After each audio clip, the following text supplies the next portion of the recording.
Hi guys, welcome. My name is Ana de Sousa and today we'll be looking at Pigeon Pose.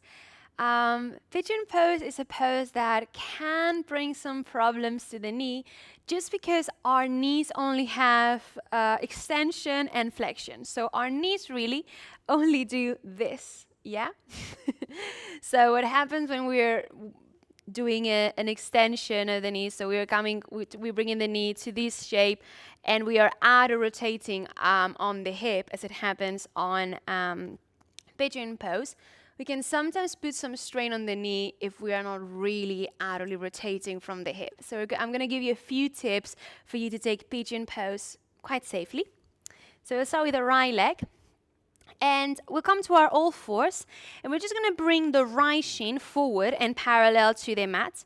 And then just drop your right bum cheek down so you are on like a weird shape. You can extend your left leg back, but don't get too focused on if that bad leg looks nice or not. It doesn't really matter. We're working on the front leg and feeling a stretch on the right glute and the right IT band.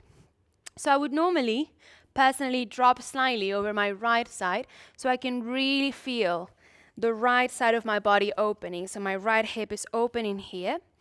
And then once I'm nice and positioned, you want no sensations whatsoever on the knee. If you're feeling sensations on the knee, you need to back off, rearrange your back leg or rearrange your front leg until you don't feel anything on the knee.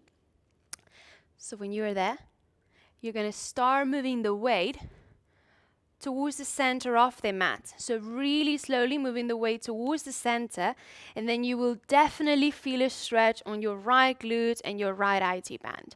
Maybe you're here on your hands. And this is your pigeon pose. You can by all means prop under your right bum cheek if you need to. So just to keep that, again, the knee super safe on a 90-degree angle. The movement is happening from the hip, which is outwardly rotating, and the back leg, doesn't really matter if it looks ugly. You can reach it back, but don't worry too much. Focus more on what you feel on the front leg, and you can just stay here. Again, you can come to your forearms to intensify the stretch, and just have a play around. Let's do it on the other side. Because, bodies are all different, and what works for me might not work for you, and that's fine. Just never work through pain, particularly on the knees. They are not very strong and they're very necessary.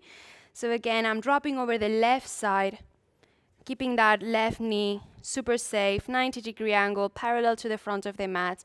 And then from here, I'm rolling the weight towards the center until I feel a nice stretch on my left IT band and left glute. Again, not worrying too much about these legs. Some of you might be like this, and that's fine. And that is pigeon. Pigeon is definitely one of those that it's nice to stay there for, a few minutes, so you can really allow the hips to soften, release, and stretch, as they are a really strong joint. Everything around is like super strong and super tight, so it needs a bit of time and practice for you to ease and open it. So just be patient and don't worry too much again about what it looks like. As long as you're getting that sensation on the outside of the leg, on the glutes, you're doing pigeon pose. So I hope that was helpful. I hope you enjoyed it, and I will see you on the next one. Bye-bye.